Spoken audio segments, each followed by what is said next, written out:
పేరు మొరాలశెట్టి సునీల్ కుమార్, గోదావరి తూర్పు delta project చైర్మన్ని. ఏదైతే వరద ప్రభావితం ఎక్కువగా ఉండడం వల్ల ధవళేశ్వరం బ్యారేజ్ వద్ద రెండో ప్రమాద హెచ్చరిక జారీ చేశారు. 13 లక్షల క్యూసెక్ల నీటిని నదుల ద్వారా మనం సముద్రంలోకి విడుదల చేయడం జరుగుతుంది. ఈ క్రమంలో ఈ యానం నుంచి కోటిపల్లి వరకు ఉన్న ఏటిగట్టు ఏదన్నా బ్రీచెస్ పడే అవకాశం ఉందా, లేదంటే పంట పొలాలైనా మునిగే పరిస్థితి ఉందా, గ్రామాల్లోకి నీరు చేరుకునే అవకాశం ఏమైనా ఉన్నది పరిశీలించడానికి ఈరోజు ప్రాజెక్ట్ కమిటీ, డిస్ట్రిబ్యూటర్ కమిటీ, అలాగే ఇరిగేషన్ అధికారులు, కూటమి నాయకులు అందరూ కూడా కలిసి పరిశీలించడం జరిగింది.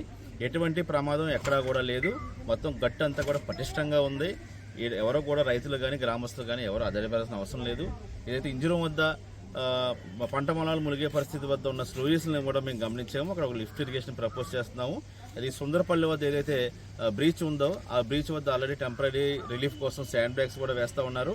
దానికి పర్మనెంట్ సొల్యూషన్గా కూడా ఒక ఎస్టిమేట్ మేము రెడీ చేసి దాని ప్రభుత్వానికి త్వరలో అందజేయబోతా ఉన్నాం. అది కూడా పరిష్కారం మనకి త్వరలో వస్తుంది.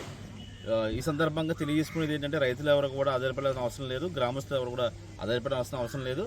కానీ గోదావరి నదిలో వేటకు వెళ్ళవద్దని, అలాగే ఈతకు కానీ దేనికి కానీ వెళ్ళవద్దని, నదీ ప్రాంతానికి కొంచెం దూరంగా ఉండవలసిందిగా ప్రజలందరినీ కోరుకుంటా ఉన్నాం.